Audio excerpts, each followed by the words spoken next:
easily the biggest guy we've ever had on on the Coffee Pump podcast. How you doing, bro? You right?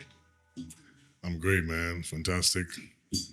Thanks for having me here, man. Listen, you know the thing is, no homo, bro. No homo. But look at those arms. I'm not sure if you guys can see that. There's something called Adonic's metrics. Have you heard of it? Don't know. No. It is the principle. It's a Greek sort of principle in which the ideal physique is built. There's certain measurements and there's certain The symmetries and all symmetries. that. When I saw you compete recently, I said, "Fuck, that is the most perfect physique I have seen."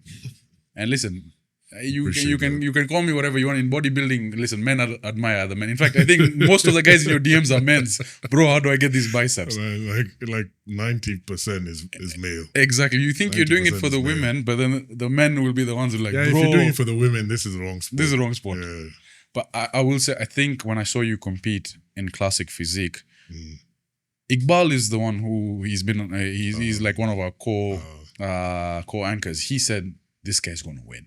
And I saw your physique, I was like 100%, bro. I think I want to understand, how did we get to that point?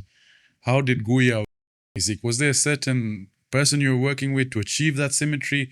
Is it partially genetics, again because of your height? You're quite tall, but everything was.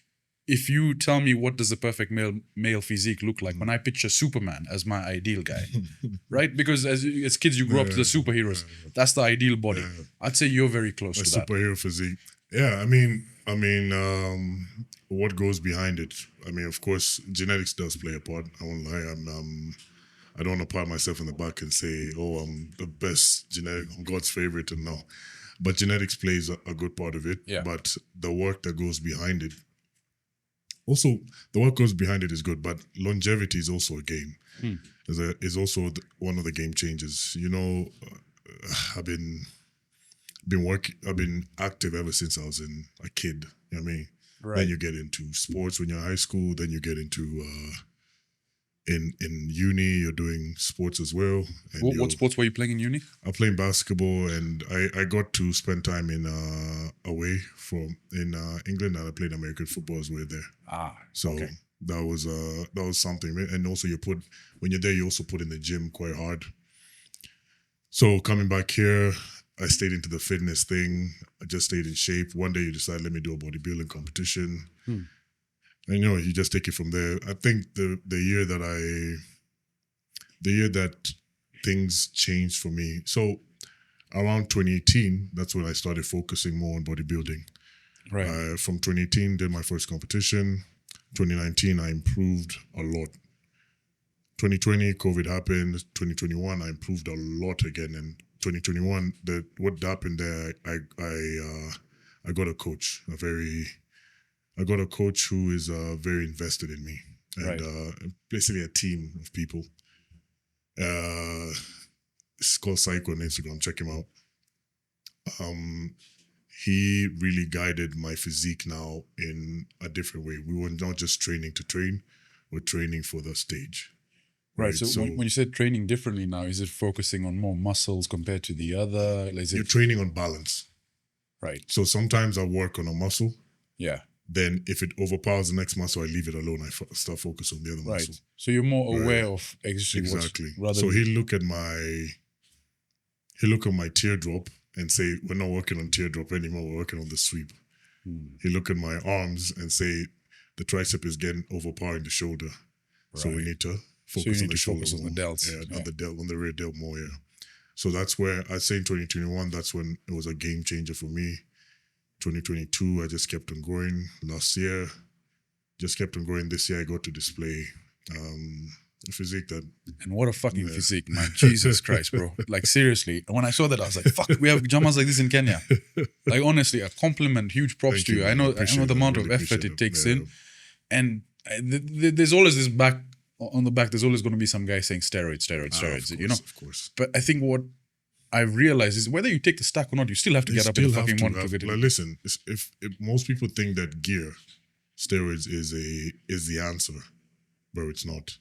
It's if the steroids don't work well or the gear doesn't work well if you don't eat right. Yeah, exactly. I mean, if you don't train right, if you're not sleeping right, if you're not making sure. So it's a combination of things. I'd say personally, I think gear is just like 10%, right? I think I agree with you in there because you can inject it, but if you're not training right, if you're not sleeping right, exactly what you said, you're not eating right. Yeah. You're just absolutely you're not doing anything, right? So I want you mentioned that your physique really changed in 2021 when you had some guys come on, right? Yeah. So these coaches, are they local guys? Are they guys you work with over here? They're local guys. They're local guys. They're not really guys who. So first off, I'm very close with a guy who's they call him Leander. He's a 3-time Mr. Kenya champion from back in the early 2000s. Really, yeah? I'm very close to him. He's one of the guys who I have in my back pocket. He's like an uncle to me, so that's a good part. And of course, and everyone around that is close. I think the gym that I work out in, Colosseum Gym, has one of the best cultures I've had from a gym. Colosseum is Adams. Yeah, it has one of the best cultures. Like I'd say as much as I lift, I know like about 10 people there lift just as much as me. Right. I'm just a guy who displays a physique. There's some mama I saw train over there. She's I think her name is Sheetal. Sheetal, trains there too. Bro, she's like super ripped. And you can imagine the culture there. If Sheetal is there, you have the 3-time Mr. Kenya there. I mean, it's full of champions, man. So how long have you been training at that gym for? 4 or 5 years. 4 or 5 years now. 5 years, yeah. 5 years. That I've been seeing you at VMX as well, right? Yeah. Like, do you? So every now and then I get to train there at VMX. Yeah. Shout out to them. The hospitality there is quite nice. Yeah. They welcome me, and I get to do a vlog with Shao. So if I want to go train there, I just make a call and then you head over there. You go. They fungua the red carpets. Talk to me about. So this is your profession, like what you're doing, bodybuilding? Is this your bread earner? You can call it semi profession. Like, can you talk about what else you do? Like, originally,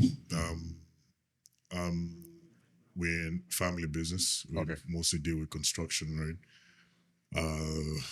Grew up in construction, granddad, all in construction, doing the roads and stuff. I sell concrete, which people don't know about that. So the road curbs and you always need growth, so you're never going to run out of business. But yeah, it's been hard this year because it's been hard this last 2 years ever since the Ruto economy. So are we allowed to say that? You can say, bro. Okay. Ruto doesn't watch this. Eventually, when he does, we'll edit this part out. So the funding on our construction and infrastructure has been limited. I remember I think someone was saying in 2023 or 2020. In 2023, about 80% of the industry workers were jobless. Let me just to touch on that, right? I had a cousin come down from Canada recently, and we went from the airport. We went on the expressway. Yeah. He's like, "Wow, Kenya is amazing. It's a super economy. I never expected this in Africa." I'm like, "Bro, just tulia. Just wait. Just give me 30 seconds. Let me talk her from Museum Hill exit."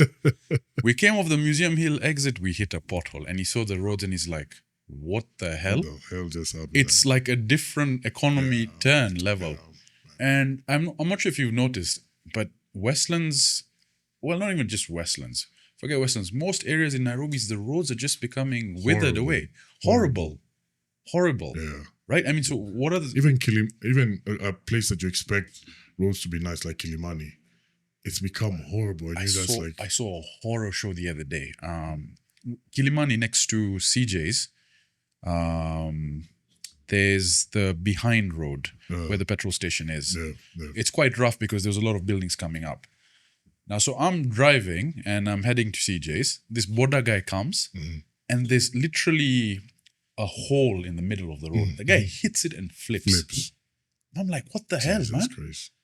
And it's again, you know the thing is, we're supposed to have roads that can sustain the rain, but you know the amount of cuts that the amount of shortcuts and cuts that a road that's supposed to be like grade A is made to like grade C or D. Maybe talk to me about that. Yeah. Like, if, for example, the way it works is a tender would go out. They would issue specific requirements for that road. Yeah. We would never, like, the requirements are they always grade A and then they're maybe built to grade C? Some will be grade A, some will be grade B, but there's a standard that they want. Yeah.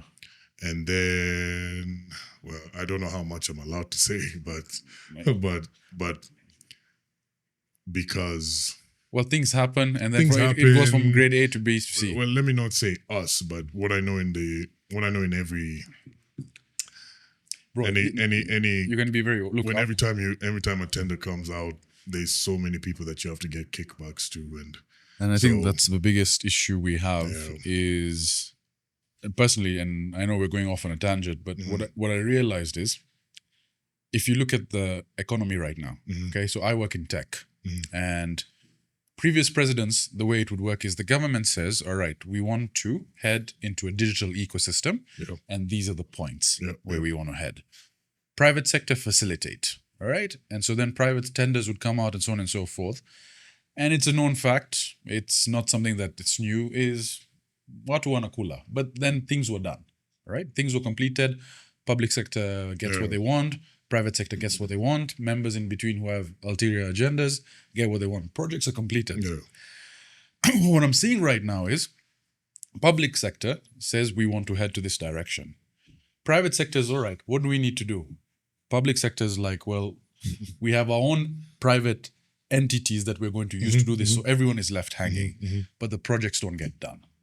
So the government I'm seeing right now is the best example would be, let's say you have plumbing issues in your house. You'd call a plumber. This current government is saying, no, call us. Call us. We've got people to sort you out. Forget the private sector. That's how the mob used to work in New York. So it's becoming to a point where I feel we are all suffering. It doesn't matter what industry you're in. Eventually, what I can get gyms, you're only allowed to have government facilitated gyms and we manage everything. The way we're heading. You know, I think, well, I know I've gone off a tangent here, but I think when I compare the corruption with let's say the Western world. Yeah. I mean, of course, there's corruption everywhere. But we don't talk about a percent of the money. We talk about times 2, 3, 4 of the money. You know what I mean? Which is ridiculous. So instead of taking 20% off, we do times 20. Yeah. So we do laps on those guys, man. Times 10, eh? But whatever that's being said, I think there are a couple of ways to look at it. There's always pros and cons. Yeah. I think one of the pros was I was heading for a flight recently, all right? Now, through my years of travel, I've had developed relationships. Yeah. So I figure the terminal, I see the line, I'm like, will I really make it on time? I call my guy, I'm like, boss, Uko. My guy. He's like, I'm here. I'm like, hi, To the Asao. front of the line. I sent him whatever I sent him. Jama took me through business, checked in, security, upstairs. I was literally through security in 10 minutes. Like through the entire. So you go through the first security Was that an check. international flight? Terminal 1, KQ. I went through business. I went to special luggage. Nice. He cut me in front. I went through the immigration. He told the guy, this is a special guy. The guy cut me in front of everyone. I went upstairs through security, 15 minutes. Wow. So if you look at Kenya as a business, which it is, then that benefits me. Right. Everyone in line was like, who the fuck is this chuki guy just walking through?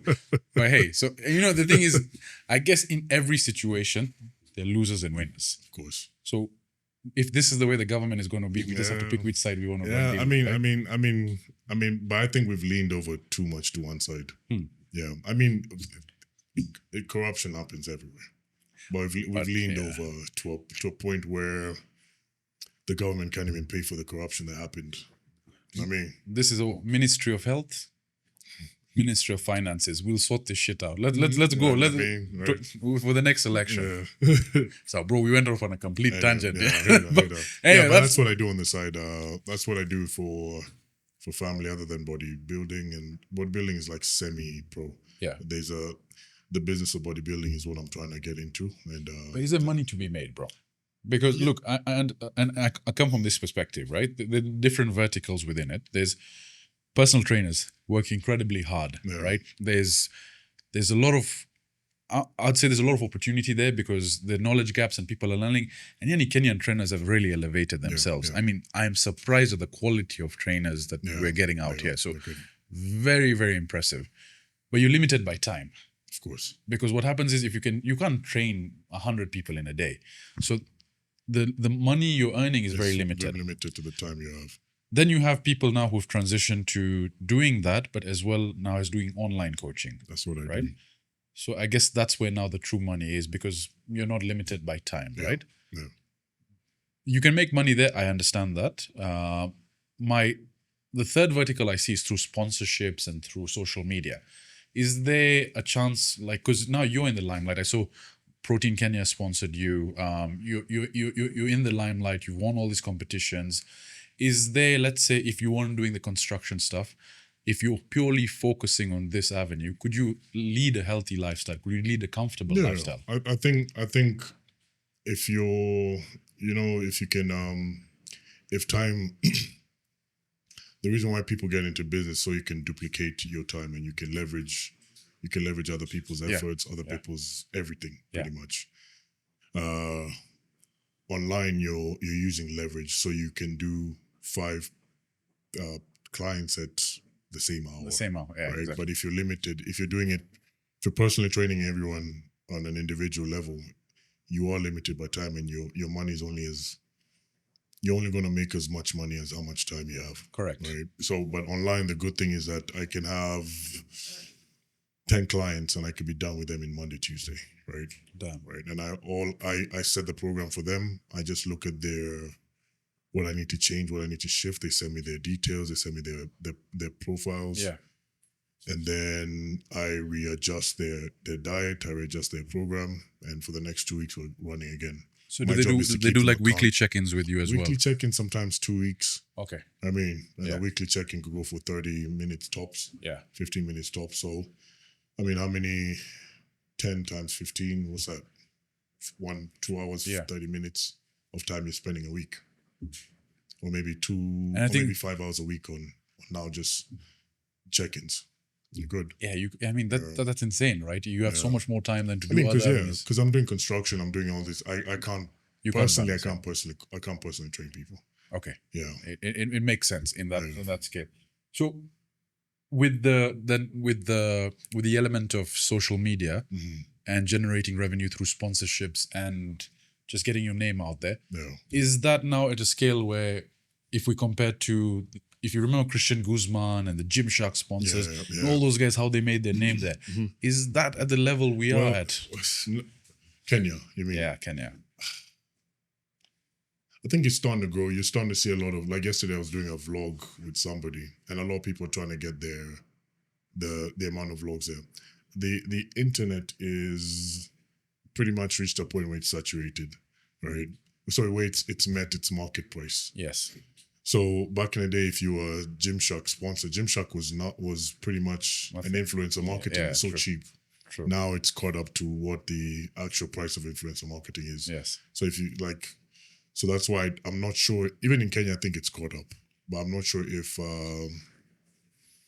also the GDP of a country would matter. Yeah, because the purchasing power. Yeah, the purchasing power. Yeah. I mean, how many people can buy Gymshark outfits here? Sure, exactly. How many people? I mean, that's why maybe Protein K is coming out quite well. If you have, if you compare a 30 serving might be 6K and Protein K's is 3K. So I came across it on, I think it was a supermarket. It was Naivas or something. Yeah. Protein K. I bought one.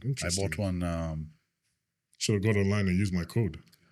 Hata sikujua. Sasa najua. Hey, see Protein K, you guys even sponsor CoffeePump. We get a discount code. We do a Guya special. I'll talk to them. I actually saw it. There's the supermarket over here. You remember Nakumat Mega used to be? There's a supermarket over there. Carrefour, I think it's Carrefour now. Yeah, I bought it Protein Kenya from there. Serious? I bought a vanilla one. It's the black and white. Because I was like, Protein Kenya. How much you buy for? 30 serving, I think it was 3.5 or something. It was 4K. It was quite cheap or something. Nice. It wasn't, because there's that. I think that's the price range. It was quite cheap, which I was like, compared to USN and whatever else there is, it's a bit cheaper. It's a bit cheaper. I didn't mind the flavor. Like, for me, a life hack, by the way, is always get strawberry flavor. Really? Strawberry flavor is the most consistent. Like it's consistent with every brand. Vanilla always changes between different What brands. about Chocolate always changes. Yeah. Bro, strawberry, it's the same strawberry milkshake you'll get. It just stays consistent. I don't know what it is. I don't like strawberry, man. I don't like strawberry. I'm a bit fruity, but but the vanilla flavor is good. Yeah. The chocolate flavor I like putting in my oats. Yeah. And because that one is not too sweet. If you're not too much of a sweet tooth, you go for the chocolate. If you like the sweet taste, tooth, vanilla is good. But I'm surprised it was in a supermarket. It was, bro. Yeah. So I mean, that's the biggest takeaway for me is that when I saw that, I was proud of the fact that we now have companies like this starting up, which then possibly will open the floodgates for other guys to come in. Yeah. Think about this, Brookside, right?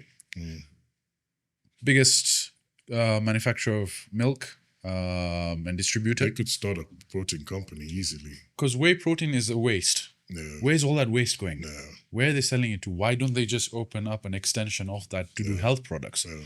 If you were to, I mean, I went to South Africa recently. They had local brands, milk companies that were doing protein milk now, protein products.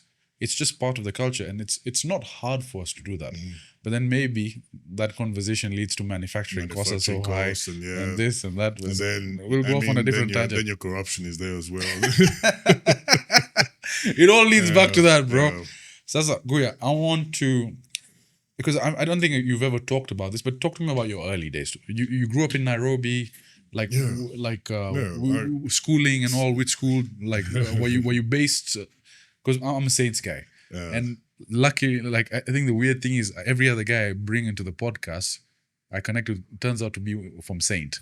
Was there a chance you were in Saints? No, but a lot of my friends were from there. Okay, I had a lot of friends from there. I grew up. I had like 2-3 guys who went to Saints. Okay. But personally, I grew up. I started off with started in Nairobi. Actually, I think I was. Yeah, Nairobi had just a normal lifestyle. Just went to 844 system, and then when I went to high school, I switched to the IG. What was your 844 score? Bro, it was. Don't mine was shit, bro. What was yours? I think mine was. I got. But it's changed today, so you can't really. So it was out of 500 at that time. Out of 500. How old are you? I'm 32. Okay, so 92 born, right? 92 born. 91. Yeah. 90, okay, nice. And look at the difference. Bro, what have I done with my life? Seriously, this is... We're going a time machine to Kutana. I got... So, mocks, I did 350. I think... Oh, mocks, one was 420, one was 3... You got 420? Yeah, I think that was my mocks. And then 380 in the main one. Definitely an IT guy, man. Definitely smart as hell. Bro, I didn't study IT. What'd you study? I did acting, man. What? Yeah, Acting? Yeah, I went to study theatre. USIU did accounts. Okay. I failed. My GPA was like 2.8. I got a scholarship to go and do masters, and then there's a theatre program. Wait, how'd you fail and go to scholarship? How does that work? I guess the thing is, UK, the way it works is, you apply and then you have to do some articles. Where? In the UK? Yeah, I was in Wales. Okay. Oh, you're in Wales? In Wales. Okay. I was there for about 2 years. Okay. And there was University of South Wales. They were looking for candidates. You applied, and I went through UNICEF, and they said, look, these universities, you can apply and then you can try your luck. Okay. I mean, I applied, I did the assignment, I did this, I talked about why I want to be there, I talked about acting, and then they're like, you know so what? So you went and did acting. Bro, so then there was a theatre program over there, and then my mzee is like, bro, acting. I was like, okay, Imagine an Indian bride. We get plenty of Indians on Star Plus. We don't need that shit here.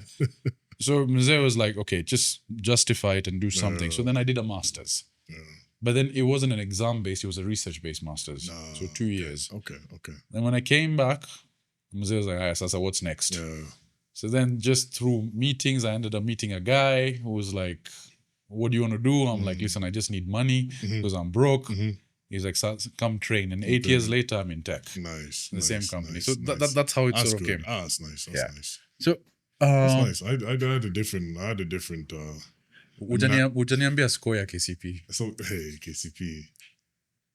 I think it was a 380. Not bad. No, wait. No, 360. Still, 63. that's not anything above 320 is okay, bro. Eee, man, those But KCP things- was hard, eh? KCP was hard. That's it. I remember the inch. I only did good in the maths, every other subject. I was like, Surprisingly, Kiswahili, I was very shit at it. yeah, But I managed to get, I think the teacher we have in Saints, to their benefit, I think I got a 70 or an 80 in that. Then there was maths, there was English, there was, I think science was combined, if I'm not mistaken. Then there was, remember GHC, where you had to take that string and sijui measure. the compass and then there was CRE. the theory. Now, if you remember, CRE was like 30 questions, right? Yeah. And then when they used to give you the paper, Which one did they make you do? CRE, because I You went did to Saints. So you had to do the Christian religious. I've grown up Catholic. I've received Really? communion. I've done Nice. by accident. Okay. I came home Ash Wednesday with the Saints. Banami, I was just listening to my sister. She's like, the next thing you know, I've received communion. I have a Catholic name. I've done everything. It's all undercover. They were converting. So what ended up happening is in CRE, I realized, and it was a tip one of the teachers was telling us, is that the answers for a CRE, IRE, and HRE are all the same. So if it's A on question 1, you turn, it'll be the same for question 2 and 3. What? Yeah. No one knew that. Apparently, it's so weird. Shit. So if you look at the question 2 on CRE, it was like which chapter of the Bible did John do this? I'm like, this is complicated. Then you go to question 2 on IRE, it's like, so you just master the code A, C, B. No, so basically, then if you look at question 2 in IRE would be so Muhammad beat John. What should Muhammad do? Forgive and forget.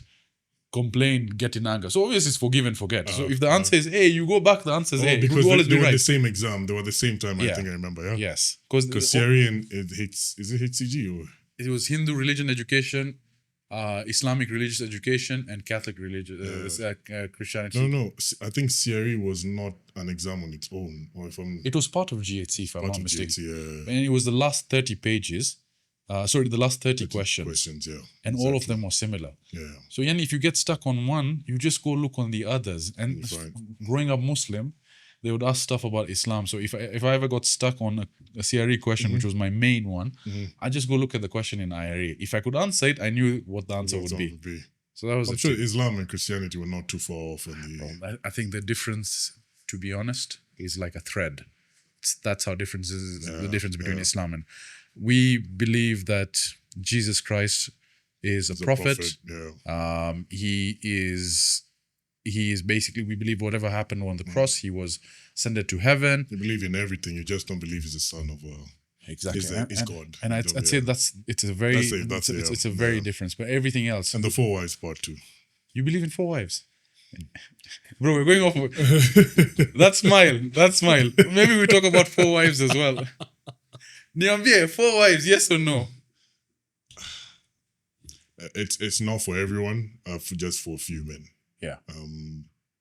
Because having multiple women is also going to need a level of leadership that very few have. Right? Very few. Because as a man, you're a leader. So it's going to need a hell of a lot of leadership and a hell of a lot of testosterone. So if you have that desire, there's a price to pay for that as well. Yeah, it's also mentally you have to be able to have the calluses. Yeah, because what's that? Sorry. Yeah, so it's if you want to go that direction of having, of course, I was thinking the other day. Does it say anywhere in the Bible that you have to be monogamous? I don't know.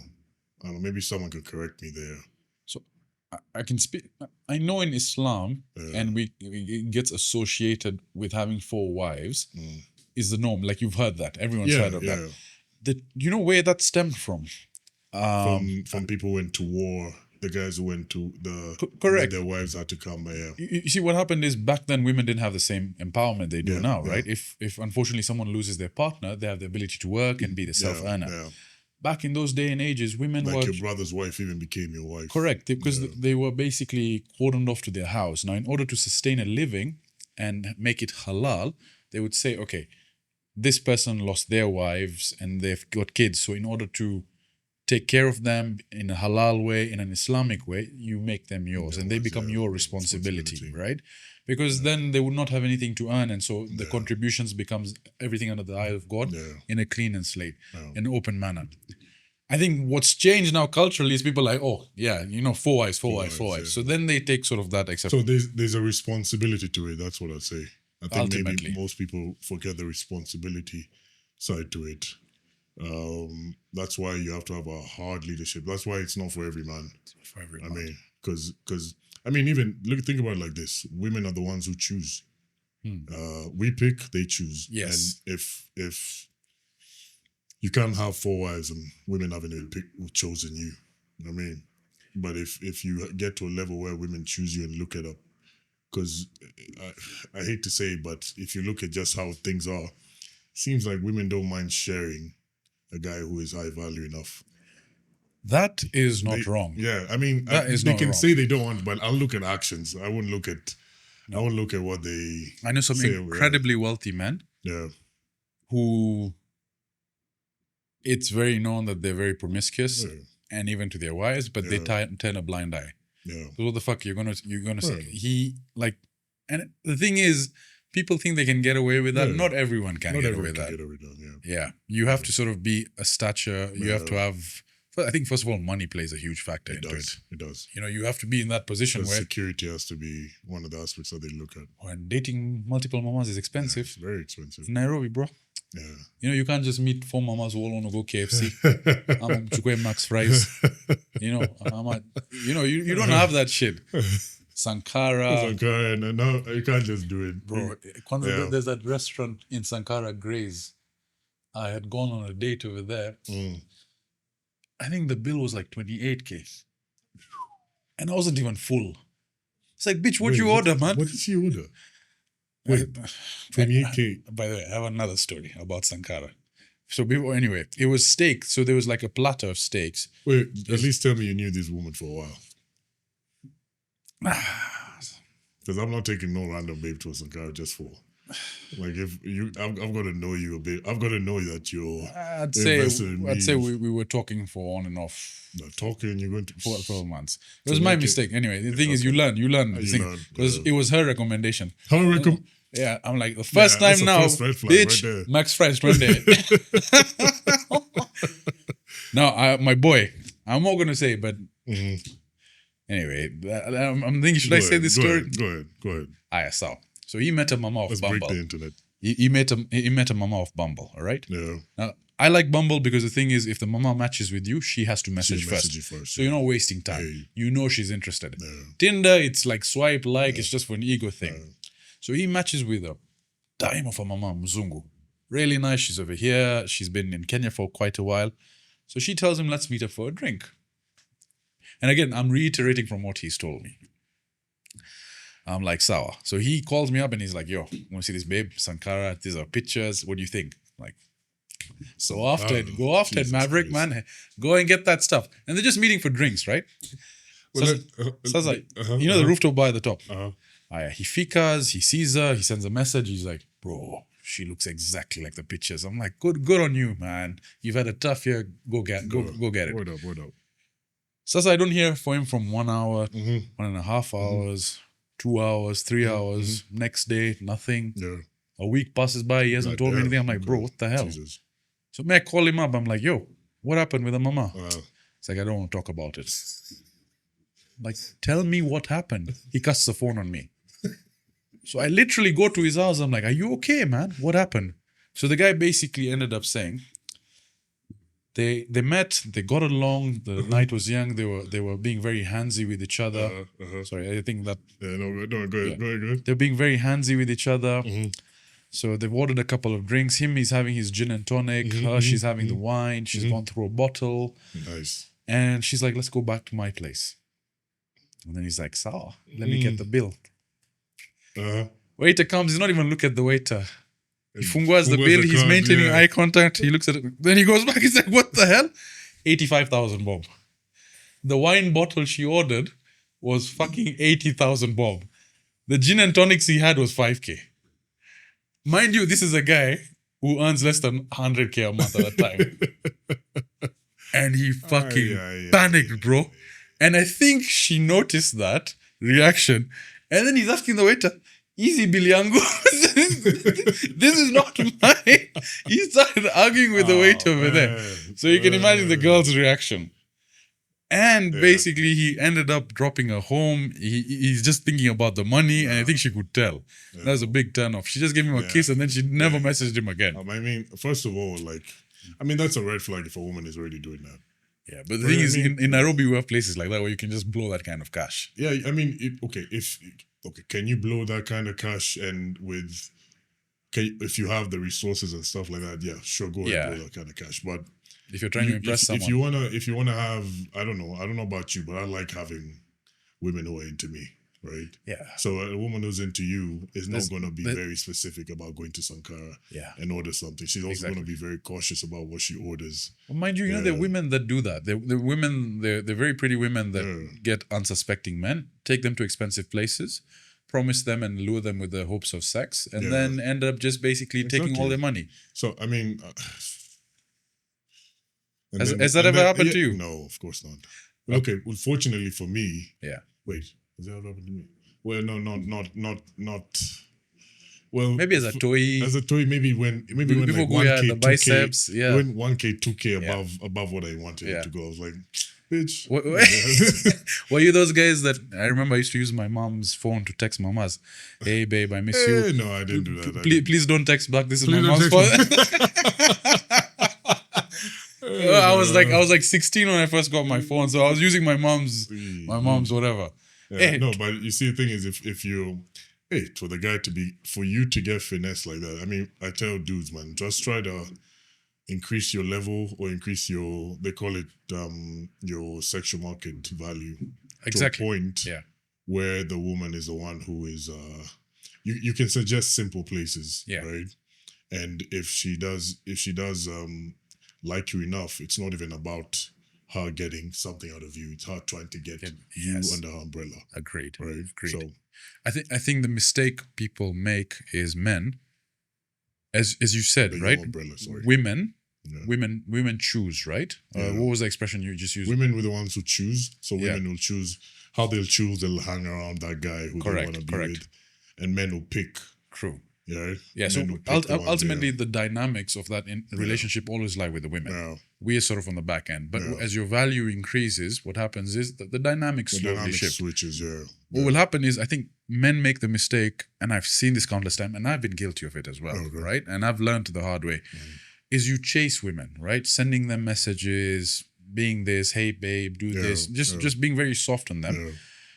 They like that, but then they know, all right, I've got this guy by the string. So what I've started doing is I completely ignore all the women I'm interested in. I don't chase, right? The ones that are interested in me will make the first move and approach me. And it can be subtle things, right?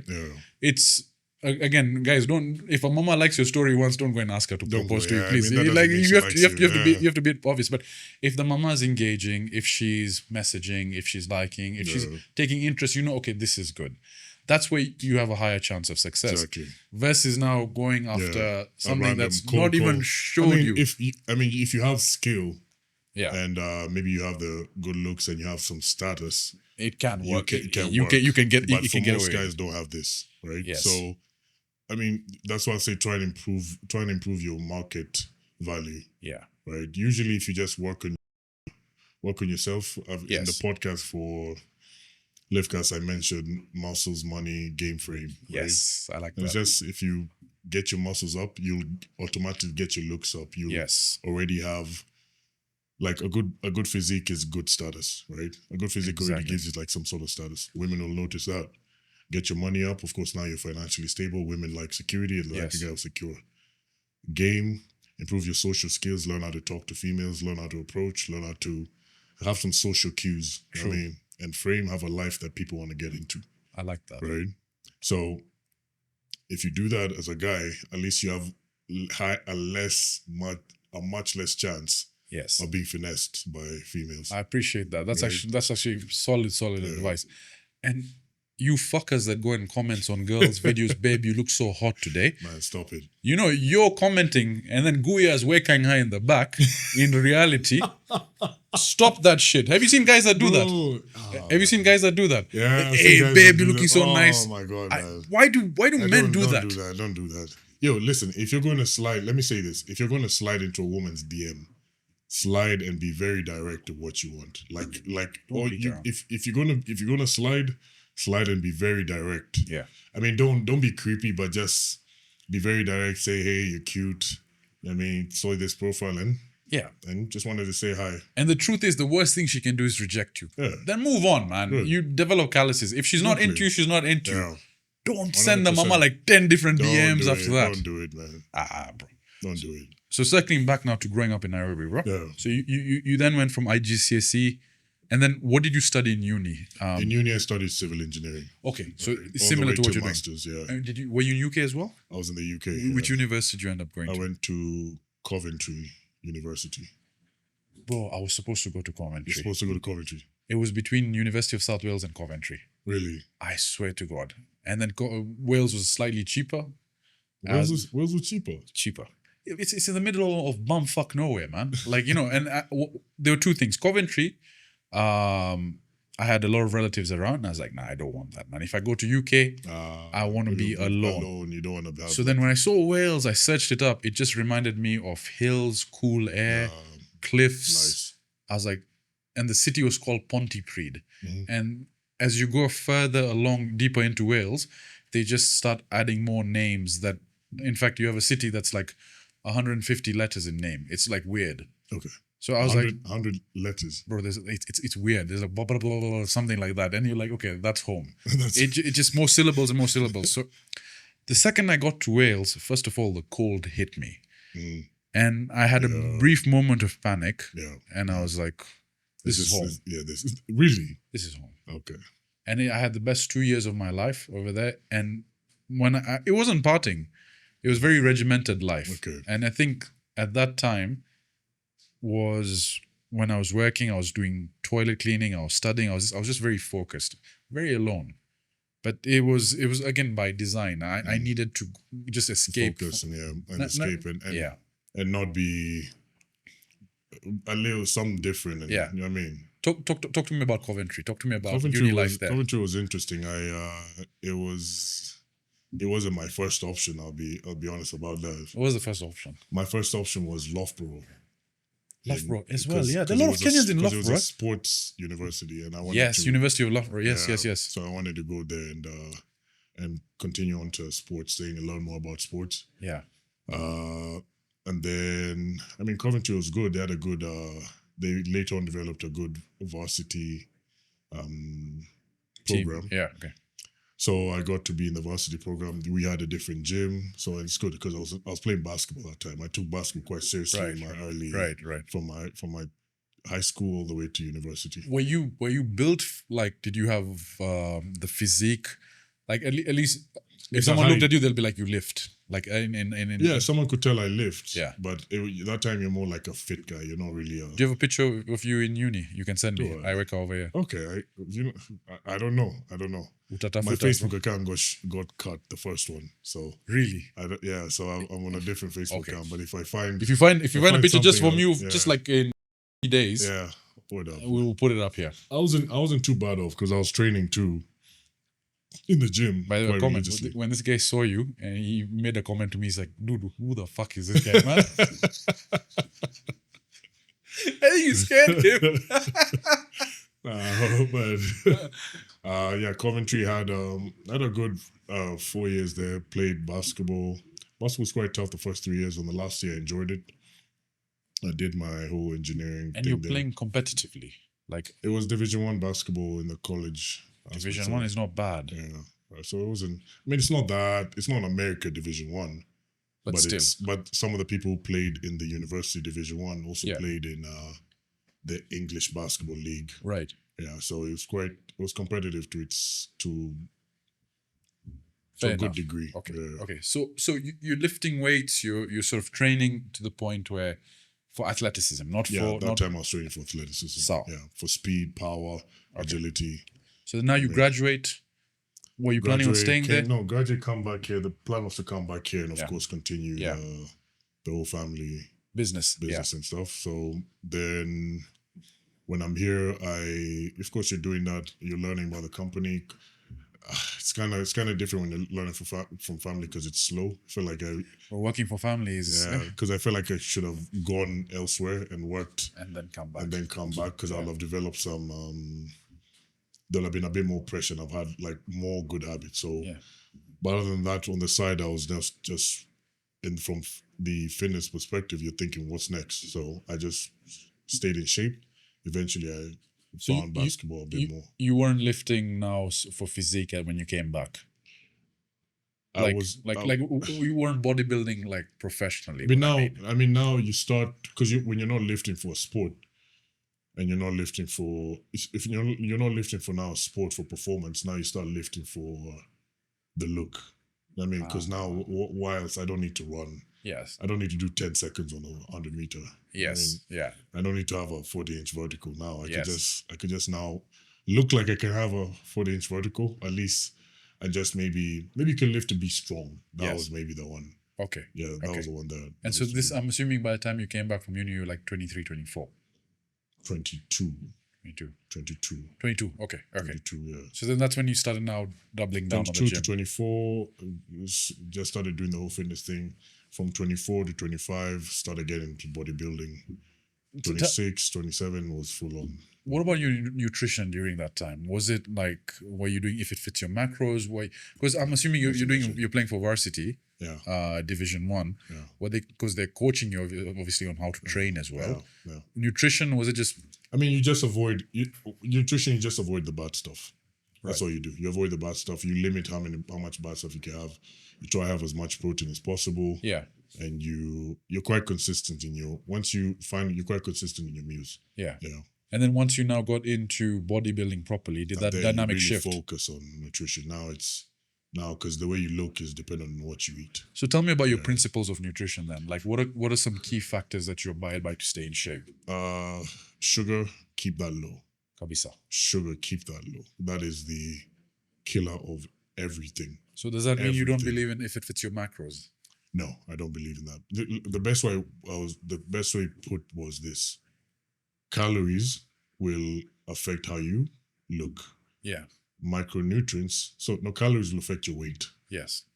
Macronutrients will affect your mood and how you feel. No, how you look. Yeah. That's your macronutrients, like what calorie you put, like is it rice, is it sweet potato, is it? Yes. Then micronutrients will affect how you feel, right? So if you can have quality calories, but from your macronutrients, yes, right, which also have the micronutrients, you'll have the shape, the weight, and the physique, and the good feeling, right? So it's a combination of because you find someone who's just losing weight. But you don't want to just lose weight and be skinny. You want to lose weight and have some shape in you, some muscle. True. Right? So I'd say if you want to really, so what I really focused on was the sugar, right? Right now what I focus on is much sugar. Even when I'm on a bulk, I try to limit as much sugar.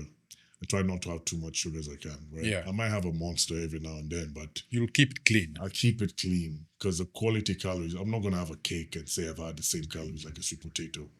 Right. People do that. Yeah, but you see that's your micro. That's a macronutrient. Your micro is more important because then physiologically inside how you feel affects your brain. Yeah. Because I guess the guys who are in shape but they don't feel energized. Yeah. They have low libido. They have this and that. So it's a combination. Shape, exactly. So your sleep is messed up. Your energy. Yeah, libido. Exactly. Yeah. So the other thing is that when you have, let's say, if I have the reason why I mentioned the sugar part is that you're really trying to avoid the insulin spike because, I mean, evolution-wise, if you read anything on evolutionary biology,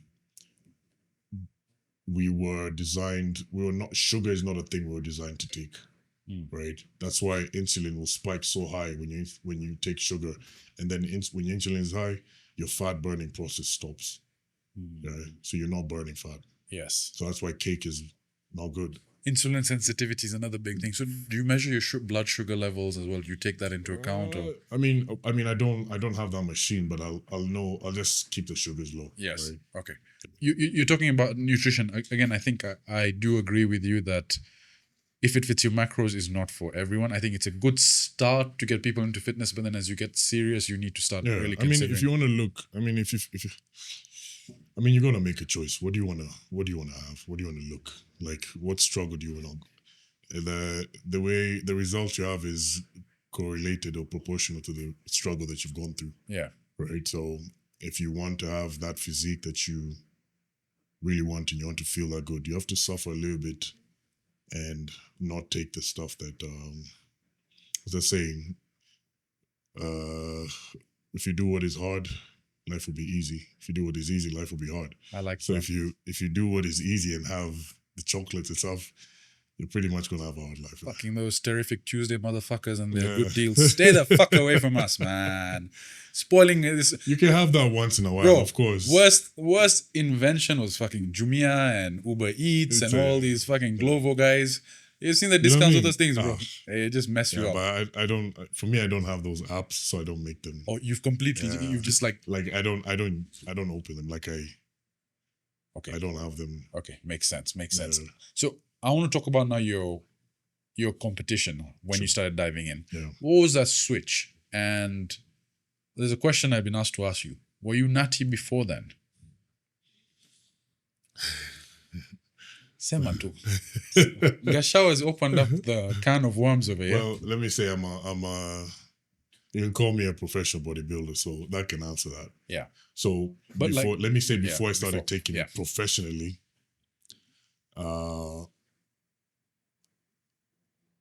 yeah, I was amateur at that point. Okay. When I started, yeah. But did you have guidance on that, or were you First just time doing I competed, not much guidance. The first time I competed, not much guidance. Second time, so after COVID, that's when I really got hella guidance. Okay, so let's talk about that first competition though. Yeah. Talk to me about that switch. What happened? What said? What made me want to go there? Yeah, because obviously, I'm assuming now you've built your physique up. You're doing it quite actively. Your nutrition is on point. Did someone tell you compete? No, So that year was a very difficult year, right? It's 2018, right? 2018. It was a very difficult year. Yeah. I remember I had a business that completely collapsed, and I put a lot of my money into it. I tried doing the tech thing, right? By the way, You want to talk about it? Maybe you give me an understanding what it was. No, we started a company that we're trying to get service providers to a service provider platform where people could go and get a service provider, and of course we get a percentage out of that. Okay, so you can just Then facilitate. eventually also tried doing for an extension of that, we tried doing the whole ERPs and Tough market. website, tough market, right? And then I had a rough year. Everything wise, financially, even what's the word? I think that was my turnaround when you say you had your big lesson of females. That was also a big lesson for me for females. So I had a very tough year. And then By the 2018, yeah, that's when I had my heart broke. Yeah. Well, maybe the stars are aligned. Maybe in a couple of years we'll compete also. Had our hearts broken at the same time, compete at the same time. Yeah, so I was like, you know what? Let me make it a harder year. Let Yeah. me join a competition. So I was already in shape. That's the one thing I was really doing. I was keeping in shape. So just to top it off and to really dominate and to not let life take you down, you give yourself another hard thing, because most people shut down in that thing. Be like, oh, I need a break. I need a thing. And I don't know. I believe men need more pain to be able to grow. We need adversity. We don't avoid. I don't think we need healing or therapy, to be honest. Maybe that's a. And I wish I met you in 2018. We need strength. Men need strength. I Women agree. need healing. I agree 100. And the Right. fucking scammers and piss me. You see, the thing is, Yeah. I started during that tough time. Sorry to cut you short. Is we went, I guess, similar instances, but what I was told is, oh, you should get in touch with your feelings. You should do this. You should do that. You know, you should be soft. You should to sit back and look. Listen, who tells you this? Who tells you this? Bunch of guys who are no longer my friends. I'll tell you that. Okay, but was it guys or was it women? It was a combination of both. This one I'll tell women. Listen. Should I look at this camera right here? Bro, look, Which color? this one. Listen, here's what I'll say. Women, you gotta pick one. If you want a masculine dude, it doesn't come with the feminine side. If you want a feminine guy, then you have to forfeit the masculine side. you better pick a struggle. Either you want someone who's big, strong, super masculine, stoic, and very little emotion, or you want someone who has a lot of emotion and doesn't have the big masculine stoic look. You can't be Batman the same time. Some soft motherfucker. Some soft guy. Pick a struggle. If the other happens to be there with the other, cool. Yeah. I understand. Okay. I hope I made that clear. No, I guess your guidance to men is that, look, life is tough. Life is tough, yeah. And life is suffering. Life is suffering, yeah. Right? In order to go through it, in order to come out at the end, at the top, you just have to be able to place yourself in very uncomfortable situations. Yeah. That fortifies your mind, your resilience in terms of, I'd say, the calluses of life, right? Yeah. You need more of that. You can't be soft to it, so you expose. I think that's the difference between us. You at that time, you threw yourself further in, where I tried finding an escape, and I went down the path of doing things that would make me feel better rather than, and I guess it's a mistake a lot of men make. Yeah. So I appreciate that. Now, you've gone into it blindly. You've trained, you're in shape, you're like, fuck it, I'm going to do this competition. Yeah. How did it turn out? It turned out not so bad. A very good first-time competition. I came second in my category. Which one was this one? Mr. Kenya. Damn. Yeah. I came in second in heavyweight. Sure, I came in second in heavyweight this time too, but that time we can say it wasn't as competitive as it is right now. Yeah. The only guy Shafi, shout out to Iron Shafi. He was the guy who won it and went ahead and won the whole thing. Yeah. But I wasn't. I worked my butt off for that one, and I think with the little knowledge that I had, I think I was able to achieve quite. Number two is not a bad position, bro. Yeah. Number two is not a bad position. Yeah. So then, did that give you the itch? Then, all right, maybe. Then after that, I was like, you know what? I think this is something that I was called to do. So right, let me go on for what we did. And so now in your next competition, which was I think over COVID, you mentioned, right? I was going to do the 2019. 2019, I was meant to do a competition, then they canceled the Mr. Kenya. Yes. Then I slacked off, and then Iron Fit came up, and then I was like, I'm not ready for that. Yeah. So then 2020, I was planning on doing that. COVID happened. So then 2021, I was like, you know what? The Mr. 001 came up. Yes. And yeah, we went that. I got second place again in heavyweight.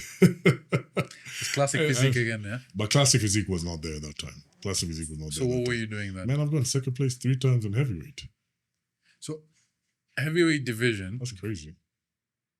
It's 90 kg plus. Yeah, fuck. Yeah. What's your weight right now? What are you walking around? Right now I'm trying to stay lean because I still have some photo shoots to do, so I'm walking around at 112. I was going to say 110. I was going to say 110. Good. Oh, you're trying to guess, okay. Yeah.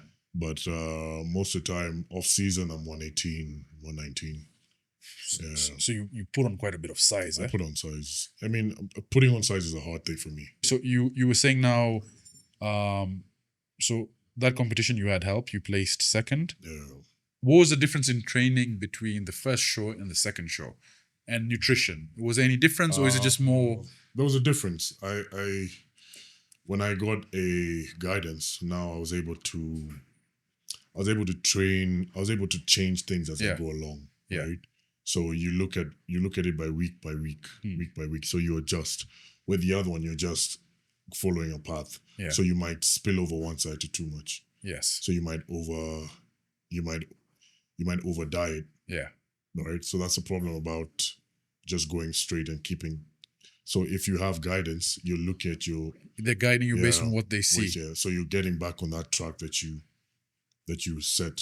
Right. That trajectory that you set to be put on. There's a concept called peak week. Yeah. Before competition. Right. Could you talk to me? What's peak week exactly? Could you tell me more about that? Pretty much the week of the competition. Okay. Right. And that's when you're trying to peak your body to look its best. And what does that mean? Is it in terms of maybe making the muscles look full, doing something from a nutrition perspective? Is it now getting as much as water out of the body? Yeah, both, all of it. Okay. So you're trying to lose the most fat there.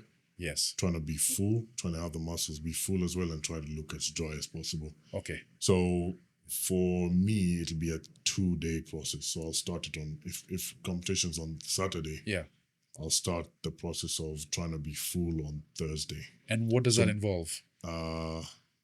So actually before that, I'll try and, so that Monday, Tuesday, Wednesday, I'll try and burn the most. I'll try and maintain a low fat. So that'll be my lowest calorie days. And then the Thursday, I'll start kicking up. So I'll start taking carbohydrates. Okay. Carbohydrates, the glycogen in the carbohydrates makes your muscle. Right. So you're doing high glycemic, high GI carbs. Yeah. Exactly. Okay. Yeah. So then that starts filling up the muscles. Yeah. Right. And I've heard this expression. It's like you dry yourself like a sponge. Yeah. And then you start basically giving it as much as water, so it fills up. Not even water. You're giving it now. You're nutrition, like the proverbial water. Yeah. So because water sometimes you don't want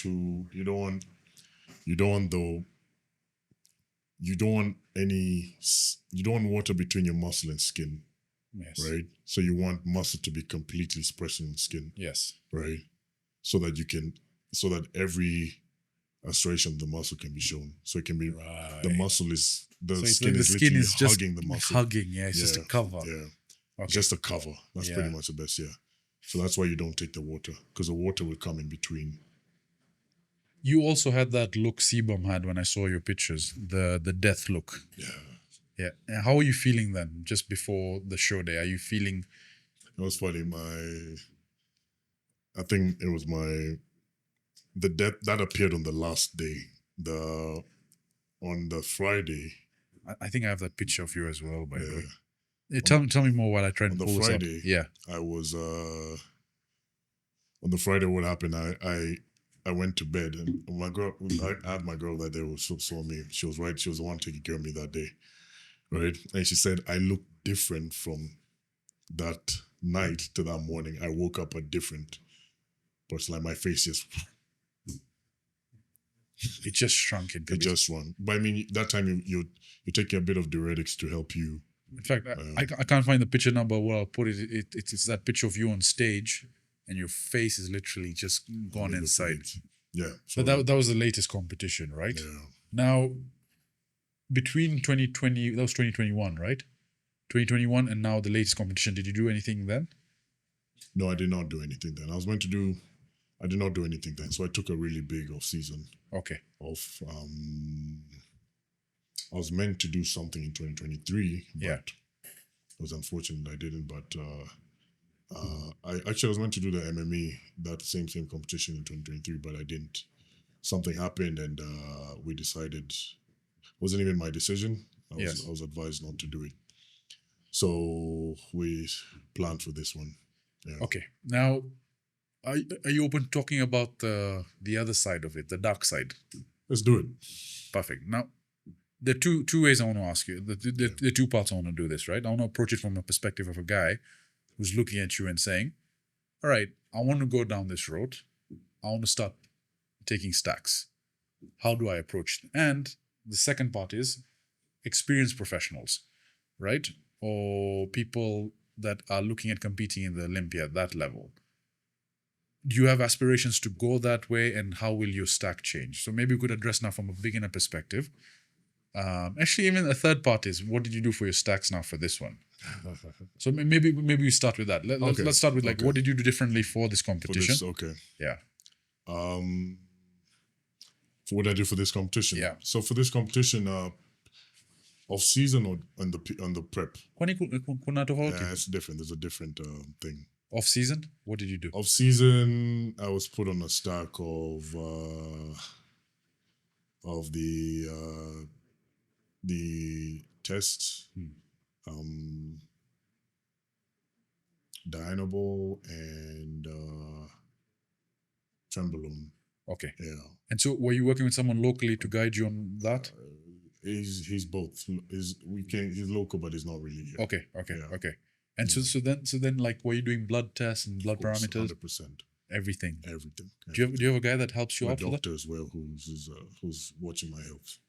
Bro. As we speak, he's putting pressure on me to give him some results, test results. Or is this a doctor anyone can approach, or is? Well, he's a good friend. Let me say that. He's a good friend, and I've developed a relationship with him. His family as well. Okay. Yeah. So then, this is the number you'll give me on WhatsApp. Yeah, I'll hook you up. So, And he's very big on that side. In fact, he says any man over 40 should be on TRT. Right. If you're not, like, you should be looking at TRT. I'd love to meet him just to get a like a benchmark of parameters. Yeah. Obviously, not to do steroids right Of now, course, but but to just, get just to get in that uphill. step. So at least you had that guidance, right? So you Yeah. approached that. Now, when you went into competition, okay, and maybe before that, side effects, mood changes, anything you were feeling when you were off season using that stack? Off season using that stack, the only thing that has a bad side effect is the trend, which I recommend don't touch. Okay. Unless your coach really wants you to do it. And what side effect is that? Mood.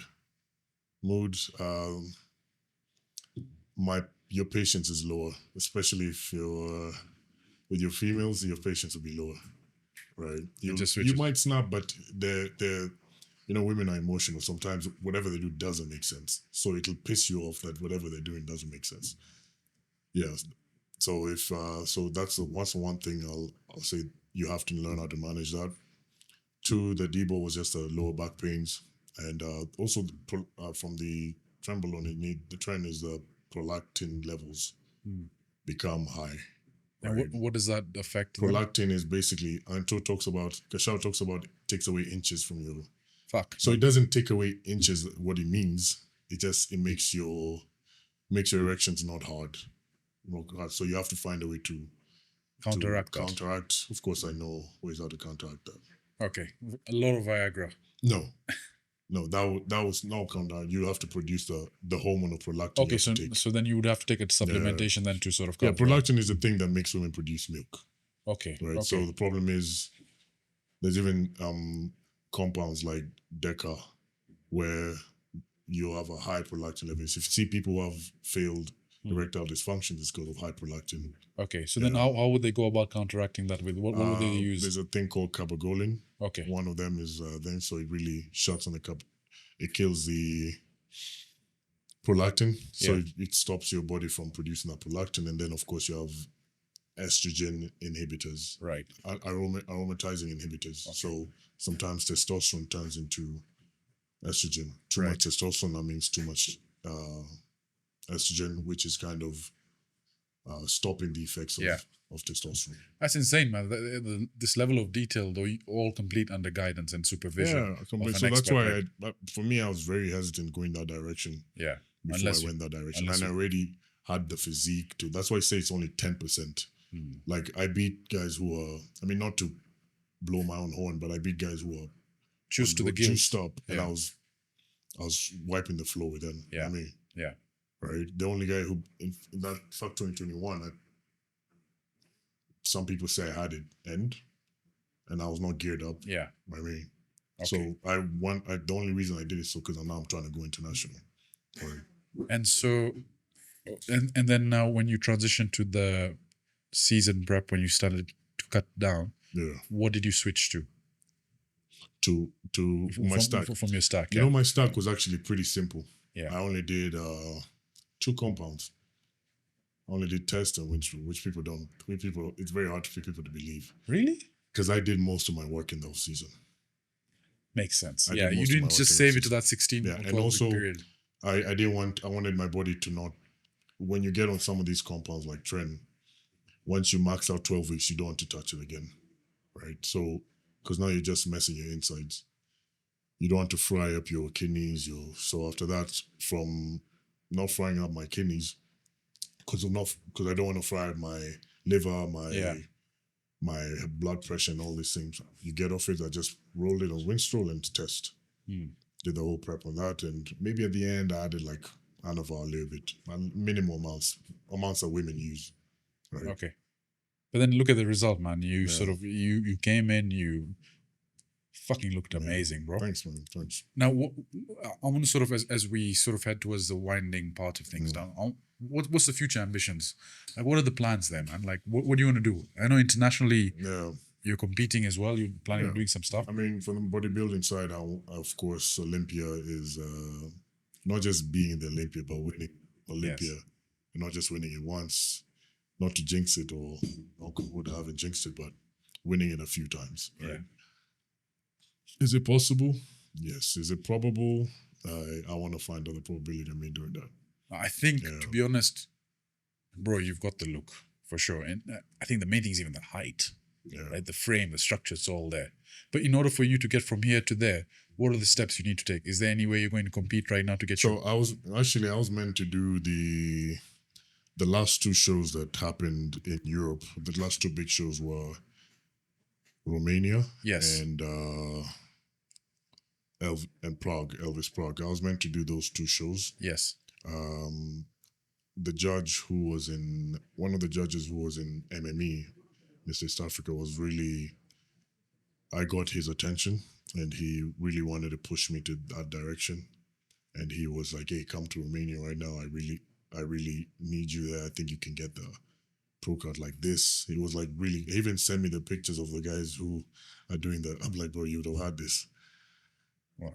So I was like, "Okay, cool." So, but we tried organizing for that. It was too soon. I didn't get in the planning because it was just 3 weeks later. Yeah. 3 weeks. So we put that on hold, but now I'm looking for ahead. I'm looking at next year to push for that.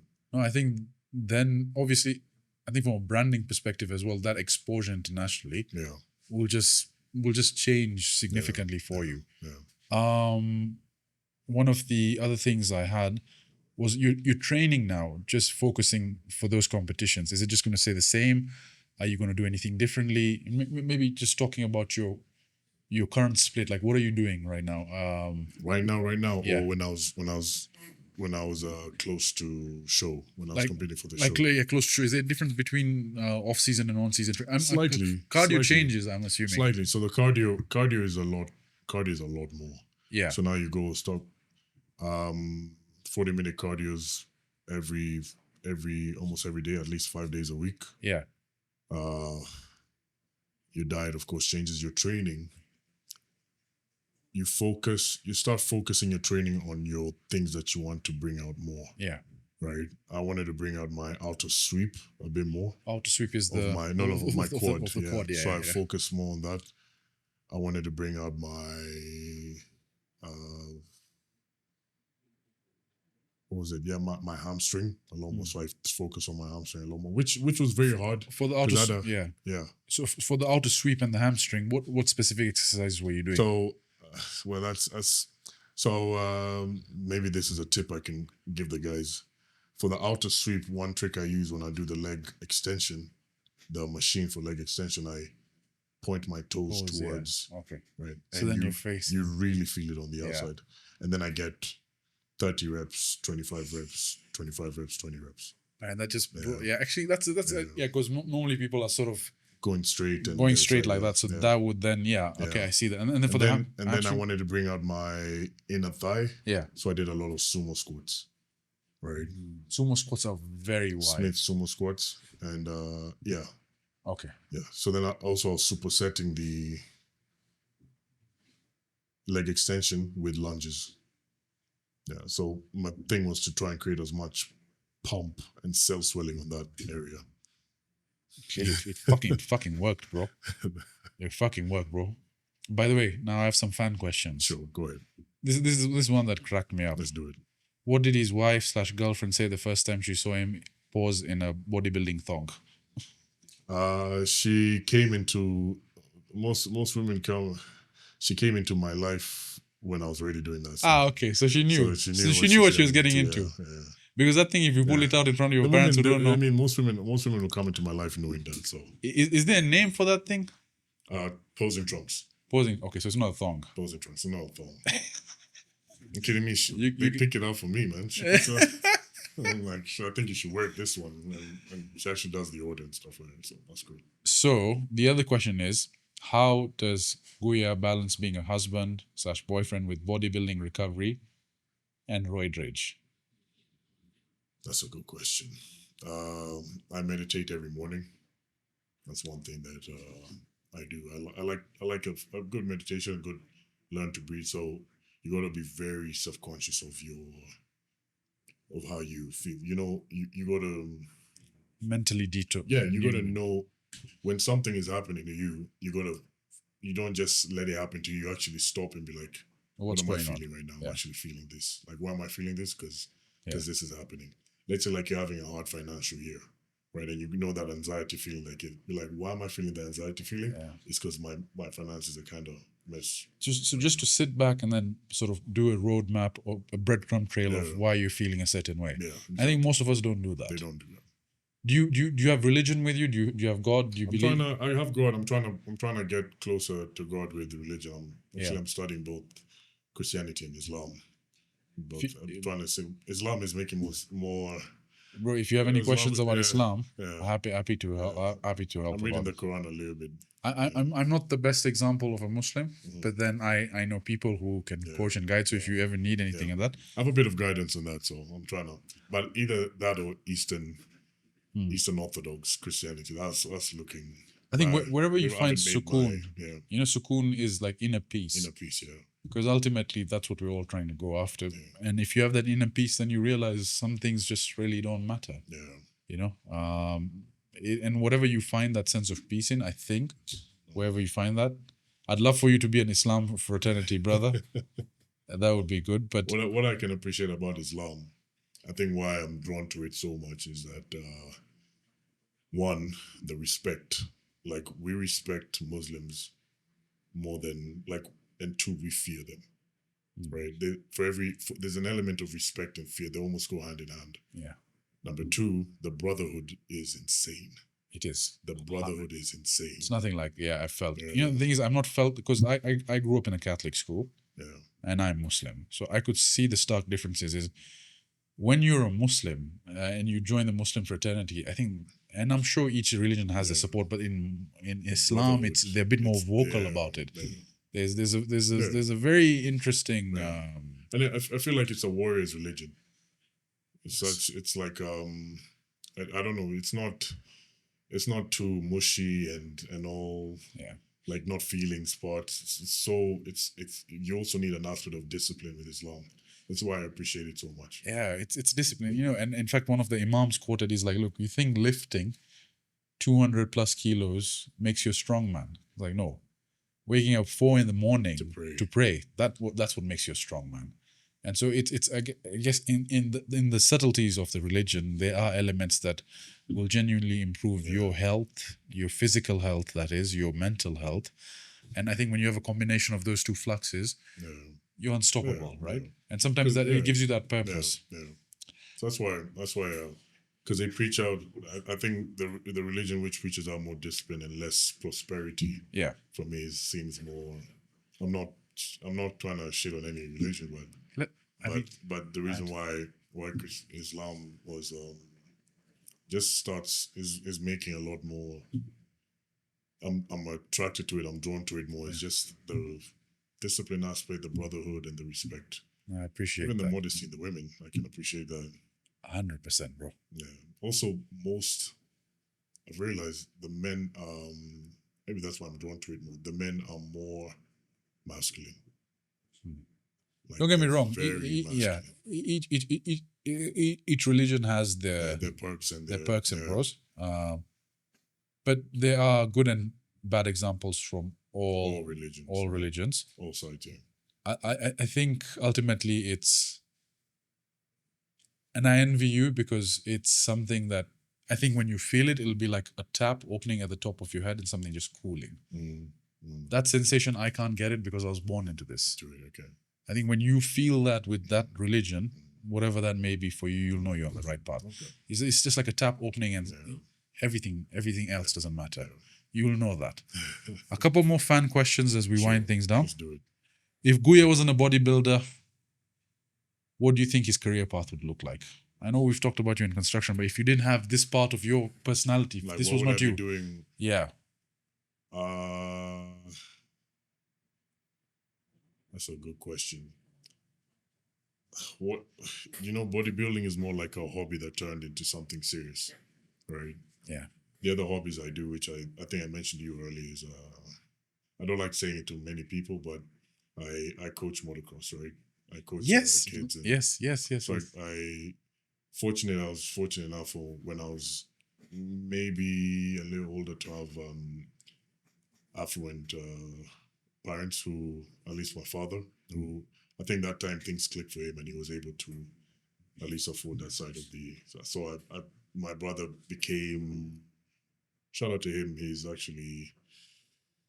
He's not in the country right now, but shout out to him. He's one of the few, only the 2 guys to win every class championship in Kenya. Really? Yeah.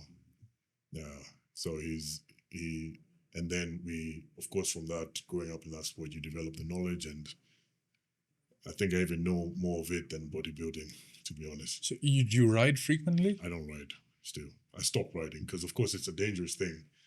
You know how. But do you have a bike on the side that you ride? No, even Kabisa. nothing. Cold turkey, you cut it off. I'm not right. It's just coaching nowadays. It's just coaching completely. I'm not gonna step on. I'm not gonna get on a bike. You don't miss that sensation of being on a bike? I prefer the sensation of helping someone become. I'll take that. I'll take that. And I think one question that I had here was an interesting one. It was about bodybuilding in specific. Where's that? The amount of questions we've got, bro. Yes. Does Guya want to continue in both open and classic, or just stick to one? In Mr. East Africa, let me tell you what. That open.